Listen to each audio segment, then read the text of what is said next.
Assalamualaikum. Perkenalkan nama saya Fananisha dari Prodi Sistem Informasi Geografis Angkatan 2022. Pada kesempatan kali ini, saya akan menjelaskan bagaimana praktikum pemrograman geospasial web lanjut acara ke-6 yang berjudul IPI GeoJSON Service. Jadi, IPI GeoJSON Service itu merupakan layanan web yang menyediakan akses data geografis dalam format GeoJSON melalui permintaan HTTP sehingga pengguna dapat mengambil data titik garis atau poligon geografis dari sumber tertentu dan mudah melalui API ini. Penggunaan utamanya adalah dengan untuk diintegrasikan data geografis dalam aplikasi web yang memungkinkan untuk analisis, visualisasi, dan manipulasi data geografis secara dinamis sehingga membuka banyak kemungkinan aplikasi berbasis lokasi dan analisis spasial.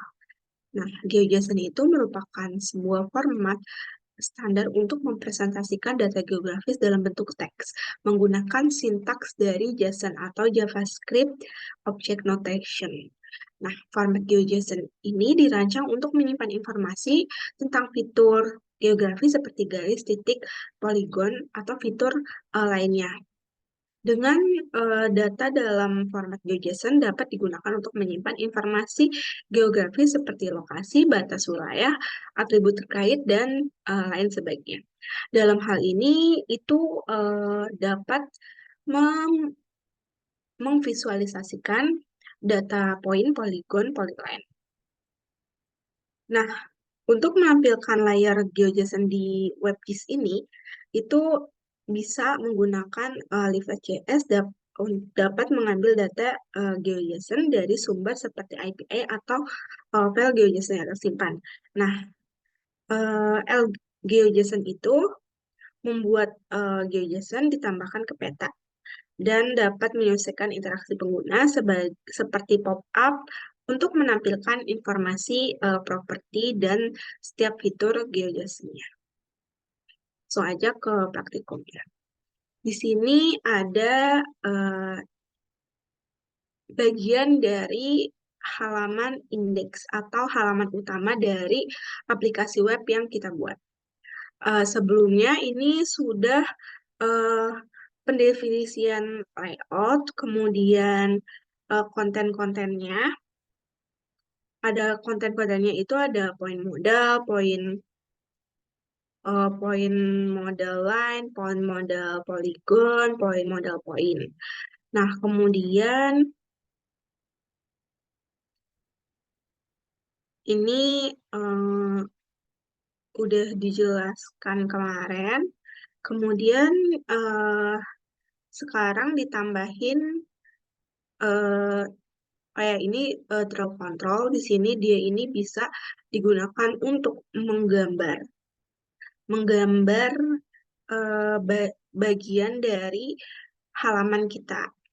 Nah, ini apa aja yang diaktifkan? Ada polyline, polygon, marker. Kemudian supaya bisa ditampilkan, ditambahkan fungsi ini. Nah, setelah itu ini konversi dari konversi untuk membuat GeoJSON. Setelah itu di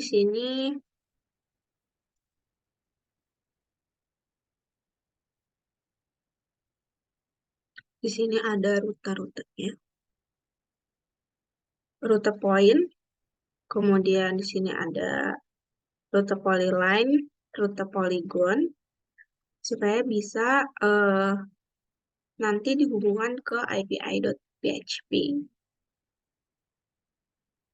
Untuk masing-masing jenis geometri, data GeoJSON ditambahkan ke layer melalui point layer, point polyline layer, polygon layer. Ini untuk menambahkan kontrol pada peta sehingga pengguna dapat mengontrol tampilan layar yang akan ditampilkan. Setelah itu, ini layarnya itu nanti akan ada di sini.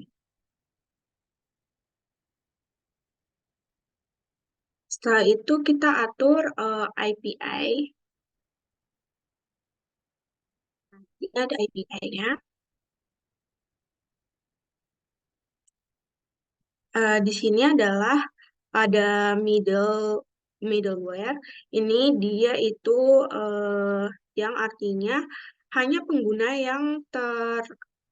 yang bisa login dengan IPI yang dapat diaksesnya. Rute ini mengembalikan informasi pengguna terautentikasi yang sedang melakukan permintaan.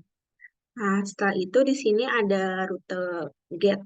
Fungsi get itu dia ini menentukan endpoint IPE untuk get itu mengambil data GeoJSON terkait dengan titik, garis, dan poligon.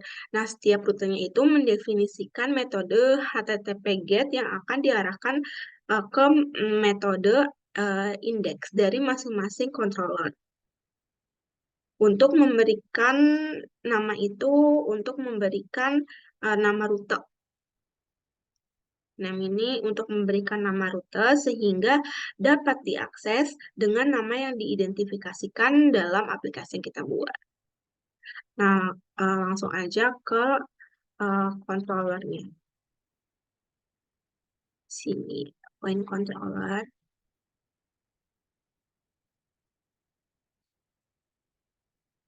Di sini ada uh, this point, new point. Ini adalah sebuah konstruktor digunakan untuk inisialisasi objek dari model point agar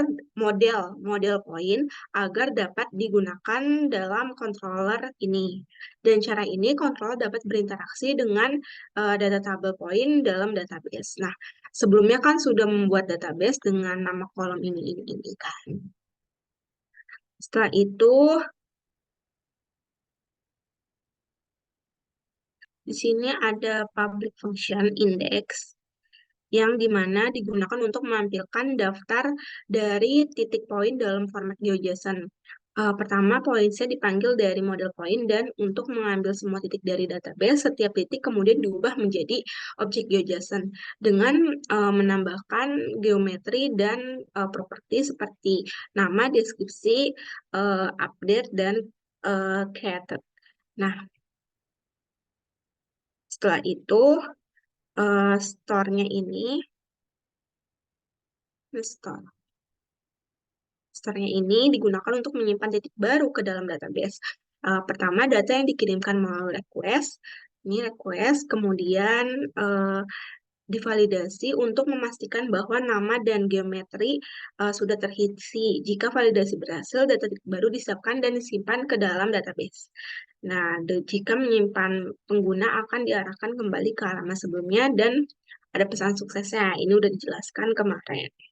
Kemudian ada metode lainnya, itu ada uh, created, kemudian show, update.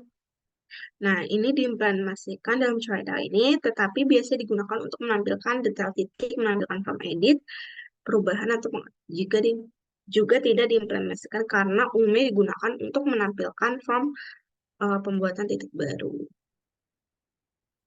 Itu kemudian di points ini adalah model point. Ini mengidentifikasikan bahwa model ini memiliki faktori yang terkait dengan menghasilkan data. Nah, kemudian ini adalah kelasnya, kelas extend. Kemudian ini adalah kolom-kolom tabelnya. Seterusnya ini adalah mengambil semua titik tabel dari tabel yang terkait dengan model ini. Pada bagian return, sebuah query dibuat menggunakan dbraw untuk menghasilkan hasil query khusus yang mencakup kolom-kolom ini ID, stgeom. Nah, stgeom ini mengambil geometri dan mengonversinya ke dalam format GeoJSON. Nah, hasil query-nya kemudian diambil dengan menggunakan get sehingga akan mengembalikan koleksi hasil sebagai objek. Nah, setelah itu di sini ada polygon. Sama seperti polyline, point maksudnya. Di sini ada eh, controller, controller untuk eh, apa aja yang bakal bisa masuk ke dalam tabel database ketika kita menggambarkan polygon di peta yang kita buat.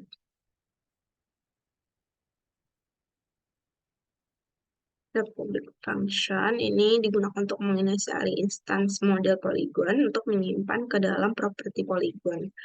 Hal ini membuat controller untuk berinteraksi dengan model polygon dalam metode-metodenya. Nah, kemudian di sini ada indeksnya.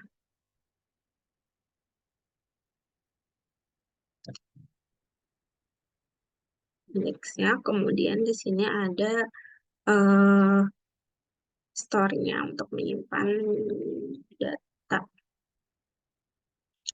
Setelah itu di sini ada polygon, ini sama kayak point juga. Ini ada tabelnya, kemudian ini ada row-nya yang dimana ini bisa mengubah JSON menjadi GeoJSON.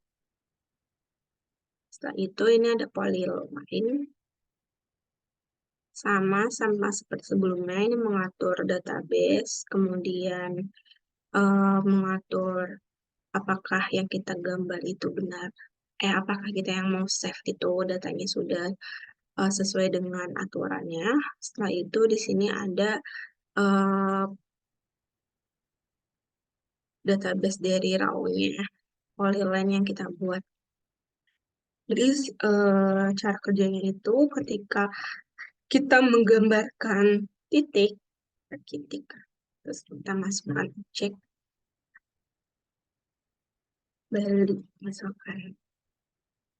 Saya nanti udah successful, ini artinya udah berhasil, kemudian nanti akan tersimpan di tabel point. Tarik paste dulu.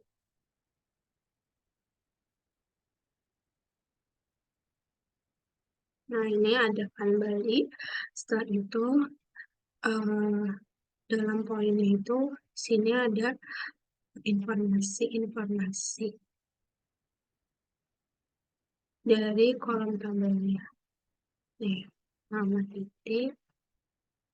Nah, setelah itu, sini ada sama cara kerjanya dengan polyline, kemudian digambar. Setelah itu akan masuk ke dalam database, kemudian polygon juga. Sekian dari saya, kurang lebihnya mohon maaf. Wassalamualaikum warahmatullahi wabarakatuh.